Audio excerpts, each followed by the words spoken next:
नमस्कार। आज हम हमारे health mental health happiness expert series में बात करेंगे। मेरी भी एक बहुत अच्छी दोस्त भी है और पिछले 15 सालों से ये बहुत अच्छे से मेंटल हेल्थ पर बहुत अच्छे से बच्चों के पेरेंट्स में और साथ ही साथ वुमेन हेल्थ पर बहुत अच्छा काम कर रही है।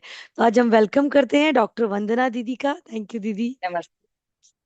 बहुत बहुत शुक्रिया मोनिका, मुझे अच्छा लगा कि एटलीस्ट अब हम लोग फिजिकल हेल्थ के साथ साथ मेंटल हेल्थ पर भी बात करते हैं, और ये बहुत जरूरी है। एक टैबू है मेंटल हेल्थ को लेकर कि नहीं नहीं, अगर इस पर बात करेंगे तो कोई ना कोई गड़बड़ है। ये गड़बड़ नहीं है, मेंटल हेल्थ तो बाद में आता है, पहले इनिशियल स्टेज पे। जैसे आप योगा सिखाती है किसी डिजीज से बचने के लिए, वैसे ही साइकोलॉजी या मेंटल हेल्थ आगे की डिसऑर्डर से बचने के लिए स्टार्टिंग फेज है।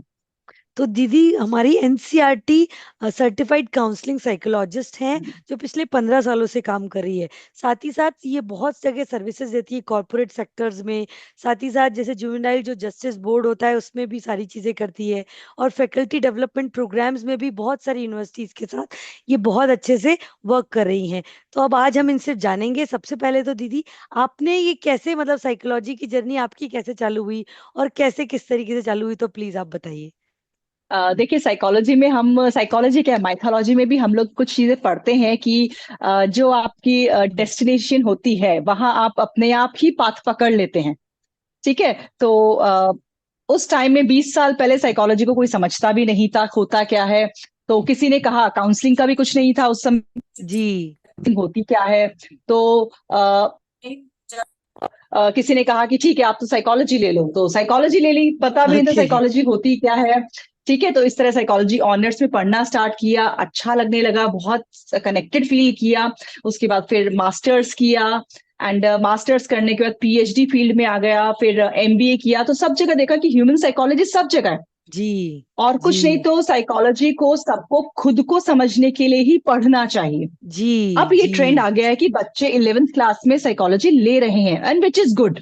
पहले जी। ये कहा जाता था साइकोलॉजी पढ़ रहे हो तो क्या क्या पागल हो क्या, तुम तो क्या पागलों का ट्रीटमेंट करोगे। सो दिस इज जी। डिफरेंट, है ना। तो जी। साइकोलॉजी हम लोग पढ़ते हैं। पेरेंट्स को भी मैं बताना चाहूंगी कि अगर आपके बच्चों का साइकोलॉजी में इंटरेस्ट है तो उनको लेने दें, क्योंकि जी। साइकोलॉजी पढ़ने का मतलब है to understand the human behaviour. आप एग्जैक्टली। लोगों के बिहेवियर को, खुद के एडजस्टमेंट को, खुद में हो रही चेंजेस को आप समझ पाते हो।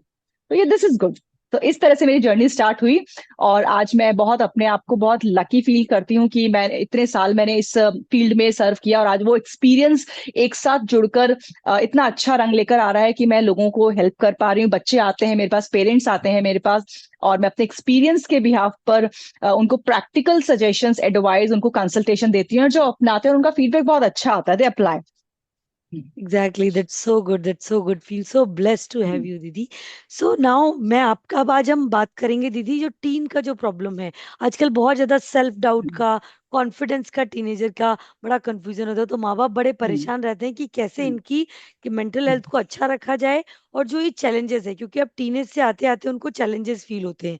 तो उन चैलेंजेस के लिए मेरा पहला क्वेश्चन है कि being a parent, how can we मतलब our teens develop a growth mindset to build their confidence और रेजिलेंस, कि कैसे वो सेल्फ डाउट में नहीं आए और अपना कॉन्फिडेंस से अपना 100% दे पाए अपनी लाइफ में। तो प्लीज आप बताएं। देखिए, यहाँ पर मैं सबसे पहले पेरेंट्स को ही टारगेट करूंगी, और पेरेंट्स से ही कहूंगी कि सबसे पहले आपको अपना माइंडसेट, सेल्फ कॉन्फिडेंस में लाना होगा। आपको एक ट्रस्ट अपने बच्चों में डेवलप करना होगा। आपको अपनी पेरेंटिंग पर ट्रस्ट करना होगा। कई बार पेरेंट्स अपनी पेरेंटिंग पे डाउट करने लग जाते हैं, पता नहीं हमने तो इनको क्या सिखाया है, या क्या हम, हमारे में क्या कमी रह गई जो बच्चे ऐसे बिहेव कर रहे हैं। तो यहाँ पर पेरेंट्स को खुद पर कॉन्फिडेंस रखना होगा कि पेरेंटिंग आपकी अच्छी है, और वो समय के साथ बदलती रहनी चाहिए। ऐसा नहीं आप एक रिजिड पेरेंटिंग के साथ चलें। इसी को हम कहते हैं growth mindset and fixed mindset. Exactly. आप अपनी पेरेंटिंग, जैसे आपके पेरेंट्स ने आपको पेरेंटिंग दी है, उस फिक्स्ड माइंडसेट से आप अपनी पेरेंटिंग नहीं लेके चल सकते। आजकल के चेंज जनरेशन के साथ साथ आपको अपनी भी पेरेंटिंग थोड़ी बहुत फ्लेक्सिबल बनाकर चलनी होगी, और जिसमें कॉन्फिडेंस, ट्रस्ट, कंपैशन, ये बेसिक एम्पैथी, ये बेसिक ट्रेट्स जो होते हैं, जो पहले की मदर्स में हुआ करते थे। बिलीव मी, पहले की मम्मियां, उनका बच्चा चाहे कितने भी गलतियां कर दे, लेकिन नहीं, जो उनका बच्चा सही है वो सही है। सबके सामने वो अपने बच्चे की साइड लेती थी। ठीक है, टीचर्स के सामने, सबके सामने। वो एक बच्चे में एक सपोर्ट और कॉन्फिडेंस डेवलप करता था। ओके। ठीक है, उनके पास उनकी मदर से ये वाइब्स आ रही होती है कि यार पेरेंट्स का, मदर का मुझ पे ट्रस्ट है। नाउ अडेज मदर्स हो चाहे फादर हो चाहे पेरेंट हो या चाहे टीचर्स भी हो, वो हमेशा कंप्लेनिंग मोड में ही रहती है। आपके बच्चे ने ये ओके। नहीं किया, मदर कहती मेरा बच्चा ऐसे नहीं खाता, वो हेल्दी नहीं खाता, वो ये नहीं करता, ये वो नहीं करता। So rather than always in complaining mode, उसके साथ इन्वॉल्व होकर उसको समझते हुए आपको उससे एम्पैथेटिकली अटैचमेंट होने की जरूरत है। बच्चों के फेस अलग अलग होते हैं। एक 3 साल का बच्चा 5 साल के बच्चे से बिल्कुल अलग होगा। जी। ठीक है, 5 साल में फिर चेंजेस आएंगे, फिर 10 साल में चेंजेस आने लग जाएंगे, फिर जी। टीन्स में चेंजेस आने लग जाएंगे, फिर 18 साल में चेंजेस आने लग जाएंगे। तो हर एज का एक अलग अलग ट्रेड्स या अलग अलग प्रॉब्लम्स चैलेंजेस होते हैं। राइट, सो यहाँ पर ये देखने की जरूरत है कि कई बार पेरेंट्स ये तक कहते हैं हमारा बच्चा पहले तो सब करता था, सब खाता था, इतने अच्छे मार्क्स आते थे उसके, अब नहीं आ रहे हैं। तो ये जो चेंजेस है, आप बच्चों की पुरानी एज पुराने माइंडसेट से उसकी नई एज नए माइंडसेट को कंपेयर ना करें, वो सिमिलर नहीं होते हैं। ठीक है, सो यहाँ एग्जैक्टली। पर थोड़ा सा बच्चों को समझने की आपको जरूरत है कि अगर उसके चेंजेस, उसमें चेंजेस आ रहे हैं, तो वो चेंजेस इन्वायरमेंटल भी हो सकते हैं। आपके वो इन्वायरमेंट चाहे स्कूल का इन्वायरमेंट हो, आपके घर का इन्वायरमेंट हो, पीयर ग्रुप का इन्वायरमेंट हो, और आजकल तो टेक्नोलॉजी का रोल इतना ज्यादा हो गया है कि वो इम्पैक्ट बहुत ज्यादा आ रहा है। ठीक है, सो नाउ एग्जैक्टली। अडेज पेरेंट्स को अपने बच्चों को सुपरवाइज करने की जरूरत है रादर देन कंट्रोल। ओके। ठीक है, यस। आप यस, आपको यू इतना are so trust, but important. ये यस आपने बहुत राइट। इंपॉर्टेंट बात की कि सुपरवाइज करने की जरूरत है, कंट्रोल करने की जरूरत नहीं है। क्योंकि लिटरली बच्चे फिर वो रिलेट करते हैं, और वो धीरे धीरे सिचुएशन बड़ी उस तरफ से आ जाती है।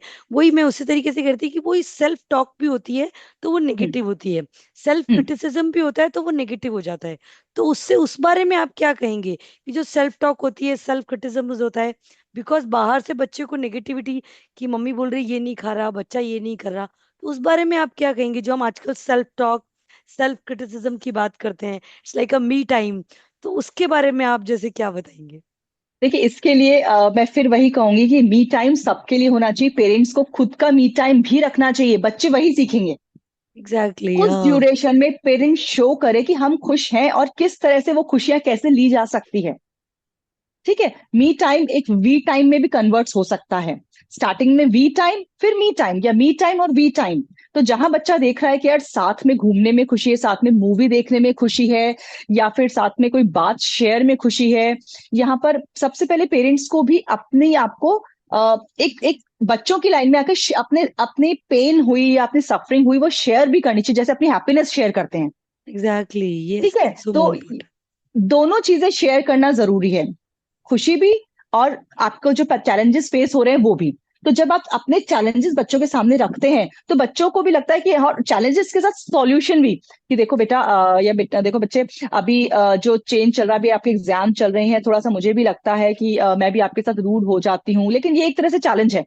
मैं भी अपने आप में चेंज लाने की कोशिश करूंगी, और आप भी कोशिश करो कि इस एग्जाम वाले चैलेंज को हम बहुत स्मूथली निकाल पाए। और वो हम्म। स्टार्टिंग का चैलेंज होता है, हम उसको बात को खींचे नहीं। Generally what parents do now days, वो बात को, परसों की बात को 4 दिन बाद उठा रहे हैं, दोबारा उठा रहे हैं। ठीक है ना? सो यहाँ ये एक फिक्स माइंडसेट का प्रतीक है कि आप किसी एक बात को लेकर बैठ गए। तो जब वो बैठ जाएंगे तो बच्चे क्या सीखेंगे कि आपने मेरे को उस दिन ऐसा कहा था, मैं आज ऐसा करता हूं। मतलब हम वहां पर ये गिव एंड टेक वाली चीज में हम बच्चा रिबेलियस हो जाता है, आपने ऐसा किया तो मैं भी ऐसा करता हूँ। एग्जैक्टली, वो तो we are the mirror of actually their images. बिल्कुल सही कह रहे हैं आप, बिल्कुल सही कह रहे हैं आप। ये आपने बिल्कुल सही कहा। अच्छा, जो हम सेल्फ टॉक और सेल्फ क्रिटिसिज्म की बात कर रहे थे, इन चीजों में बहुत नेगेटिविटी होती जा रही है। तो हाँ, हम ये तो आपने कहा कि हम मिरर के रूप में कर्म करें, और भी ऐसी कुछ टेक्निक्स हो जिसमें आप हेल्प कर पाए कि कैसे हमारी सेल्फ टॉक और सेल्फ क्रिटिसिज्म एक पॉजिटिव अप्रोच में जा पाए? देखो, हाँ, एक्चुअल में क्या होता है ना, जब बच्चे या पेरेंट अपने आप को बहुत कंपटीशन में फील करते हैं, ठीक हम्म। है, तब ये सेल्फ टॉक नेगेटिव टॉक में आना स्टार्ट हो जाता है। Hmm. Self talk is a good technique. Psychology में हम देखे जाए तो सेल्फ टॉक को हम एक टेक्निक की तरह यूज में लेते हैं, जो कि काउंसलिंग में क्लाइंट सेंटर्ड थेरेपी कहलाती है। ठीक है, बट इसमें सेल्फ टॉक में हम मैनिफेस्टेशन अफर्मेशन की बात करते हैं। जी। वहीं जस्ट अपोजिट, सेल्फ टॉक में वो अपने में सेल्फ डाउट, सेल्फ क्रिटिसाइज करना स्टार्ट कर देते हैं, क्योंकि हम्म। उन्होंने वही शब्द सुने होते हैं। जी जी तो जी। इस चीज को चेंज करने के लिए पेरेंट्स हो चाहे बच्चे हो, उनको सबसे पहले तो अपने वर्ड्स को चेंज करना होगा। अपने आसपास ऐसे वर्ड्स लेने होंगे, चाहे वो पोस्टर फॉर्म में लगाएं, चाहे वो पेरेंट्स यूज करें, ठीक है, कि हमें आप पे बहुत प्राउड है, या मुझे आपको इस तरह से देख के बहुत खुशी हो रही है, अरे वाह देखिए आप कितने जल्दी बड़े हो गए हो, और आप 11th 12th में भी आ गए हो, आप 10th क्लास में आ गए हो, it's a big achievement. Exactly. ठीक है, सो हर फेज को एक अचीवमेंट की तरह प्रेजेंट करे, प्रेज करे, तो डेफिनेटली बच्चे सेल्फ और नेगेटिव थॉट से बच जाएंगे। ओके। फिर भी अगर बच्चा और आप उस नेगेटिव थॉट के ट्रैप में आ जाते हैं, तो उस ट्रैप को चेंज करने के लिए थोड़ा सा अपने अपने जो कॉन्सेप्ट्स हैं या अपने डे टू डे लाइफ की एक्टिविटीज हैं उसको पॉज करना होगा, मतलब उसको प्रेशराइज की तरह फील ना करें। ओके। जैसे बच्चों में प्रेशर आ रहा है कि पढ़ना है पढ़ना है पढ़ना है बहुत है, ठीक है, प्रेशर आ रहा है लेकिन वो फिर भी नहीं पढ़ रहे हैं, वो सिर्फ सोच ही रहे हैं कि मुझे पढ़ना है। जी जी। तो दैट टाइम अगर वो सिर्फ सोच रहे हैं और वो कर नहीं पा रहे हैं, तो दैट मीन्स वो अंडर प्रेशर है।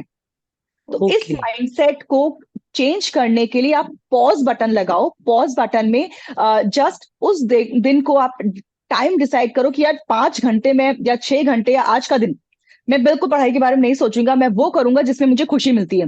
चाहे मैं ओके। मूवी देखूंगा, चाहे मैं बाहर जाके आऊंगी, या मैं विंडो शॉपिंग करके आ जाऊंगी, या मैं कुछ भी ऐसी चीज करके आ जाऊंगी जिसमें मेरा टारगेट या मेरा प्रेशर वाला चीज इन्वॉल्व ना हो।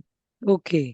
ठीक है, क्योंकि वो एक्टिविटी, जो अदर एक्टिविटी, वो आप में एनर्जी लेकर आएगी, जी आप में फील गुड हार्मोन डेवलप करेगी। जी। तो वो जो एनर्जी है, वो जो फील गुड हार्मोन है, वो आपको नेक्स्ट डे अपने गोल की तरफ जाने में मोटिवेट करेंगे, अपने आप ही आप में एग्जैक्टली। मोटिवेशन आ जाएगा। लवली, क्योंकि यस आप यस। खुश होएंगे अपनी अपनी चीजों को पाने में, आप अपनी हैप्पीनेस को, अपनी हॉबी को। सो ये चीज में कि आप ट्रैप में 4-5 दिन निकाल दें, इससे अच्छा आप एक दिन पूरा उस चीज को बंद करके अपने उस एक दिन को गुड हैप्पी मूड की तरफ चलाएं। हाँ, वही कि ये चीज जो आपको डिस्टर्ब करी उसको थोड़ी देर के लिए पॉज दिया। विल पॉज कर just the, divert your mind to the other things, other recreational activities. That is which so make you good. Happy, hmm. Which make you exactly. Happy. ऐसा नहीं है कि आप उसमें, कई बार बच्चे क्या करते हैं, यूट्यूब पर वीडियोस देखना स्टार्ट कर देते हैं। No, that hmm. Not make you happy. Hmm वो आपके माइंड को एंगेज कर रहा है, एक्टिविटी वो लें जो आपके माइंड को एंगेज ना करे, जो आपके माइंड में एग्जैक्टली। सिर्फ happy they, idiotic things, crazy things, comedy okay. जिसमें दिमाग लगाने की जरूरत ना है। Okay, great great great, that's so good. लेकिन दीदी ऐसा होता है, ये तो उन्होंने कर लिया, लेकिन कई बार क्या होता है कि सेल्फ डाउट और ये सेल्फ क्रिटिसिज्म इतना लेवल पे पहुंच जाता है कि बच्चे को एक ट्रॉमा की तरह हो जाता है। तो उस सिचुएशन में हमको क्या प्रोफेशनल हेल्प लेनी चाहिए या किस तरीके से वो करना चाहिए? डेफिनेटली, क्योंकि क्या होता है ना, देखिए सारे बच्चे अपने आप से अपनी हेल्प नहीं कर पाते हैं, जी जी और डेफिनेटली पेरेंट्स भी नहीं हेल्प कर पाते, चाहे पेरेंट्स कितना भी चाहते हो। जी लेकिन पेरेंट्स और बच्चे तो डेली कम्युनिकेट कर ही रहे हैं। ठीक जी। है, सो अगर यहाँ पर उनका आपस में कम्युनिकेशन नहीं एक दूसरे को हेल्प कर पा रहा है, तो यहाँ आपको प्रोफेशनल हेल्थ एक्सपर्ट या काउंसलिंग एक्सपर्ट किसी के पास उनकी हेल्प लेनी चाहिए। ओके। क्योंकि कई ओके। बार ऐसा होता है ना कि डेफिनेटली ये सबके साथ होता है कि आज आज मेरे भी बच्चों को मैं बताऊंगी कुछ, तो वो शायद, उन्हें चाहे मैं कितनी भी एक्सपर्ट हूं, लेकिन वहां पर वो इम्पैक्ट नहीं करेगी। इसीलिए बहुत बड़े बड़े डॉक्टर्स अपने बच्चों का इलाज नहीं करते, चाहे वो कितने भी स्पेशलाइज्ड हों, वो दूसरों से ही करवाते हैं, राइट? क्योंकि वो वहां पर एक बॉन्डिंग अलग होती है, वहां पर एक कुछ भी आप मान लीजिए, एक्सेप्टेंस नहीं आ पाती है, एनीथिंग जो भी हम माने। अब आप इसको छोटे से एग्जाम्पल को ही समझ के देखिए, छोटा बच्चा जो फर्स्ट सेकंड क्लास का ही होता है, प्रेप नर्सरी का ही होता है, कई बार उसकी कॉपी आती है और मैम ने गलती से सही को भी गलत कर देती है, ठीक है, या गलत को सही कर देती है। मम्मा उसको समझाए, नहीं बेटा ये गलत है, हो सकता है मैम ने गलती से सही कर दिया हो, हम्म, वो नहीं मानेगा, नहीं मैम मानता। सही है, मैम ही सही है। ठीक है, सो यहाँ पर मेंटोर, रोल मॉडल या एक्सपर्ट वो रोल प्ले करते ही करते हैं, सबके लिए करते हैं। इट्स लाइक जी। कि आपकी हेडेक हो रहा है तो आप केमिस्ट से बार बार दवाई तो लेकर आ जाएंगे, लेकिन फिर भी अगर हेडेक ठीक नहीं हो रहा है तो आपको डॉक्टर के पास जाना ही डॉक्टर के पड़ेगा। पास जाना पड़ेगा। सेम वैसे मेंटल हेल्थ प्रोफेशनल का रोल यही आता है कि अगर आप किसी चीज से बाहर नहीं निकल पा रहे हैं, तो आप उसमें ज्यादा ज्यादा इंडल्ज मत होइए, उसको बढ़ाइए मत। 15 दिन तक अगर आप देख रहे हैं कि बच्चे के बिहेवियर या एक्शन में चेंजेस नहीं आ रहे हैं, तो अब तो देन आपको मेंटल हेल्थ एक्सपर्ट के पास जाना चाहिए। अगर आप ओके। इसको बढ़ा देंगे, आपने जैसे कई बार पेरेंट्स आते हैं जो बोलते हैं 2-2 3-3 साल से हमारे बच्चे का बिहेवियर ऐसा ही है, so that is very wrong. तो दैट मीन्स आपने उसको एग्जैगरेट कर लिया। ज्यादा ओके। एग्जैगरेट कर जाएंगे तब फिर आपको साइकोटिक साइकोलॉजिकल जो मेडिसिन होती है, साइकेट्रिक मेडिसिन होती है, वहां पर भी जी। आपको जाना पड़ सकता है। ओके। तो इज देयर तो एनी इनिशियल सिम्टम्स, स्टेज, ऐसे कुछ सिम्टम्स या ऐसा कुछ आप बताएं कि ऐसा सिचुएशन, जैसे आपने कहा 15 डेज तक अगर इस तरीके से हो तो आप करें, या ऐसे कोई सिम्टम भी अगर आप हेल्प कर पाए इन सिम्टम्स में हाँ बहुत पेरेंट्स सारे के। ऐसे सिम्टम्स हैं जो, जैसे कि बच्चा अपने आप में रहना स्टार्ट कर देता है, अपना एक शेल बना लेता है, शेयरिंग नहीं कर रहा है, या फिर अपसेट रह रहा है, कई बार वो चीजों को भूल रहा है, लॉस हो रहा है ना, ओके। उसके ओके। एकेडमिक परफॉर्मेंस डिटोरिएट हो रही है, उसका सोशल सर्कल में वो बात नहीं कर पा रहा है, सोशल एंजाइटी उसमें आ रही है, फ्रेंड्स नहीं बना पा रहा है, ठीक ओके। है, या अपने आप को बाहर जाने में कंफर्टेबल फील नहीं करता है कहीं भी, नॉट इवन हैंग आउट। अगर आप बच्चे को बोले कि चलो बाहर डिनर करके आते हैं, तो भी वो कंफर्टेबल फील नहीं करेगा, वो जाएगा नहीं। तो ये कुछ ऐसे सिम्टम्स हैं जहां पर आप इजीली आइडेंटिफाई कर सकते हैं कि बच्चा कहीं ना कहीं इनर रूप से सफर कर रहा है।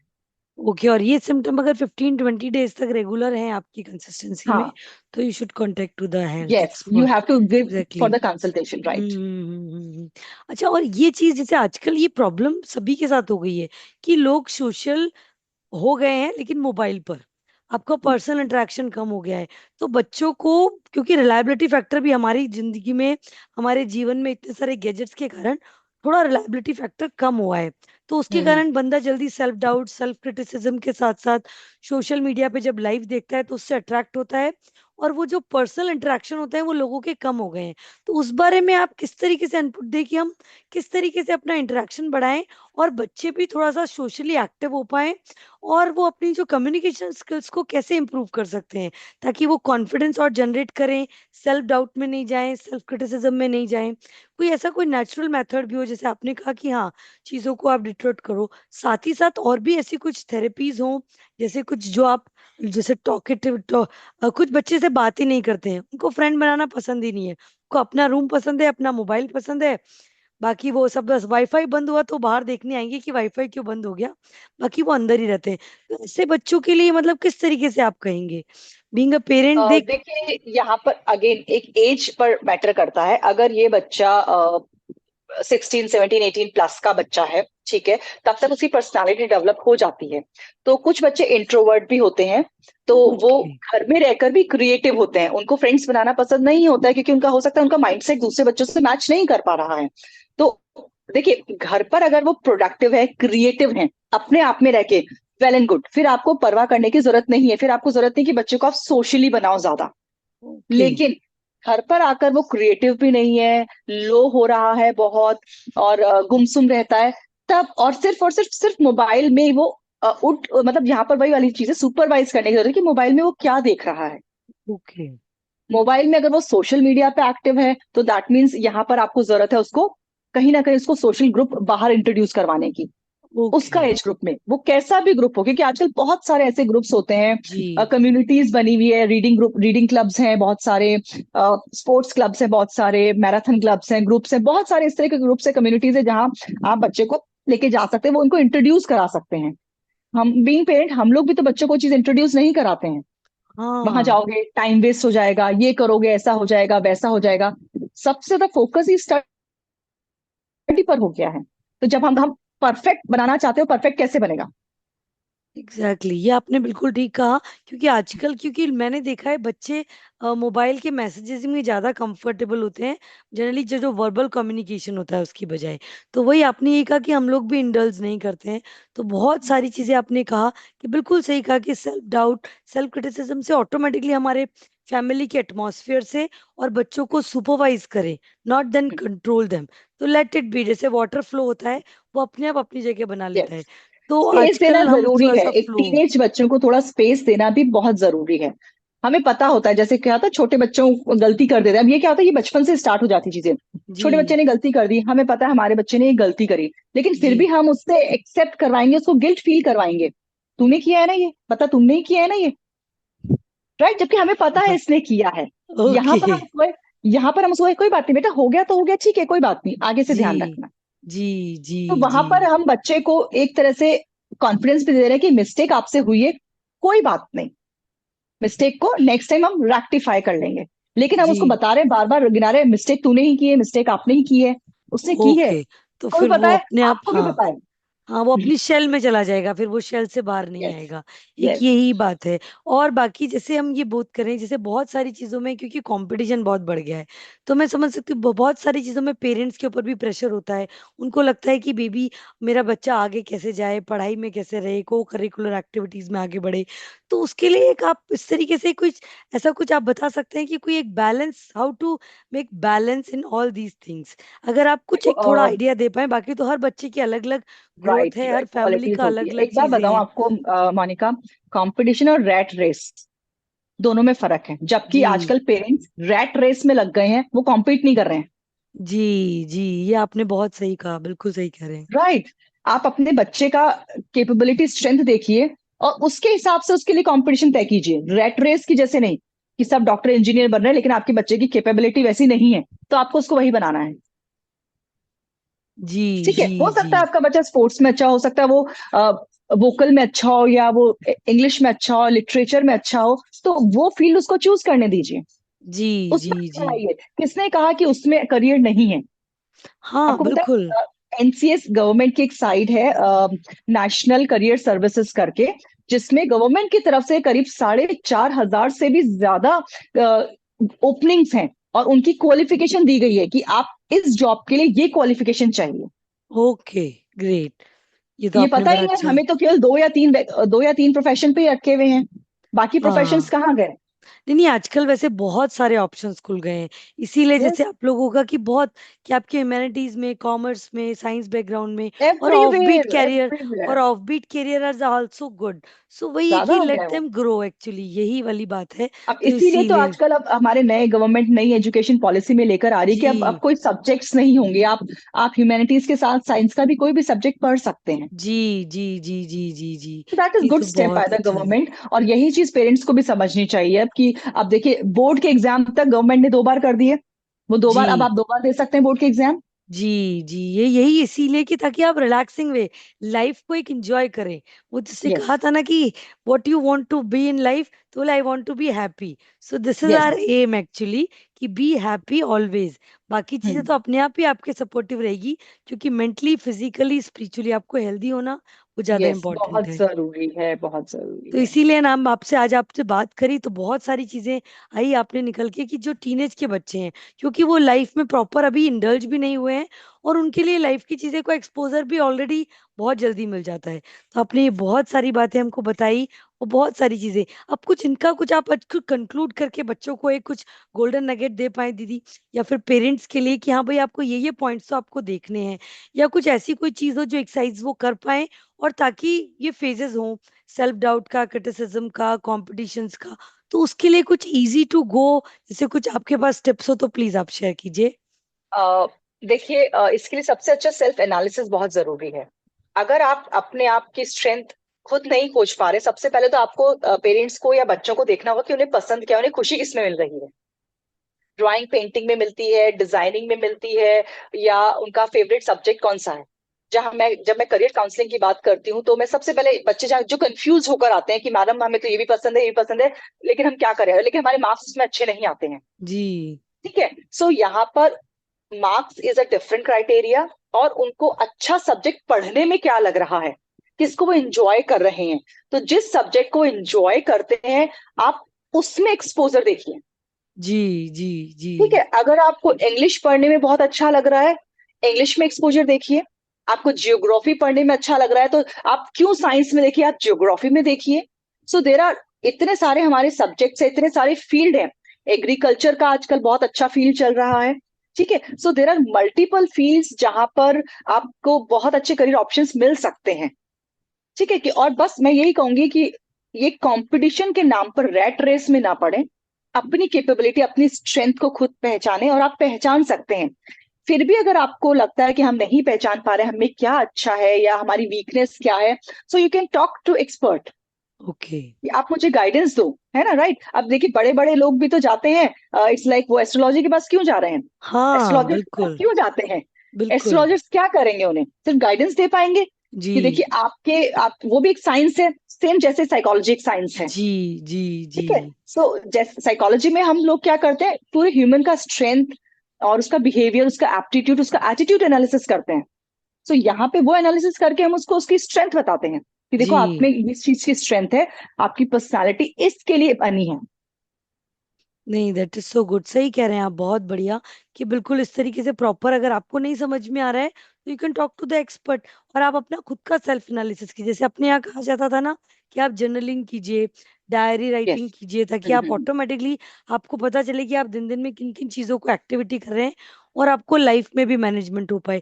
एक और चीज मैं एक और नहीं, पूछूंगी। मैं एक और चीज प्लीज मैं आपको प्लीज बताना प्लीज। चाहूंगी मोनिका, हाँ देखो जो प्लीज। जर्नलिंग और डायरी राइटिंग होती है ना, कई बार बच्चे उस ट्रैप में भी फंस जाते हैं। अगर आप ओके जर्नलिंग और डायरी राइटिंग में नेगेटिव चीजें लिख रहे हैं ओके तो आप उससे बाहर नहीं निकल पाओगे, क्योंकि जब आप उनको नेगेटिव थॉट्स को लिखना स्टार्ट करोगे तो और डीप उनमें चले जाओगे। ओके। तो यहाँ ध्यान रखने की जरूरत यह है कि हम सबको कहते हैं आप लिखो लिखो लिखो। अगर आप नेगेटिव सेल्फ टॉक या डायरी में नेगेटिव इवेंट्स लिख रहे हो तो that is worst. Okay diary और जर्नलिंग में भी हमेशा आपको ग्रैटिट्यूड, पॉजिटिव, राइट, आपके ड्रीम्स ये लिखने चाहिए। Okay okay okay, you are just, बिल्कुल सही कहा आपने कि हमको पॉजिटिव माइंडसेट चाहिए, तो आपको पॉजिटिव एटमॉस्फेयर चाहिए। तो जैसे ग्रैटिट्यूड के आपने 10 वर्ड्स लिखे, के बाद में उस तरीके से शेयरिंग किया। ये तो आपने बहुत बहुत इंपॉर्टेंट चीजें बताई है दीदी। Thank you so much. बहुत सारा अच्छा लगा आपसे इतनी सारी बातें करके। और भी हम आगे पॉडकास्ट प्लान करेंगे यस। टीनेज बच्चों की प्रॉब्लम के लिए।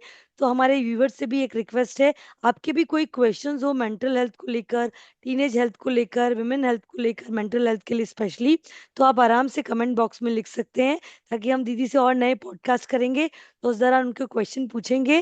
Thank you so much. Thank you thank thank you you thank thank you you Vandana दीदी, thank you so thank you. Much, thank you, thank you, bye.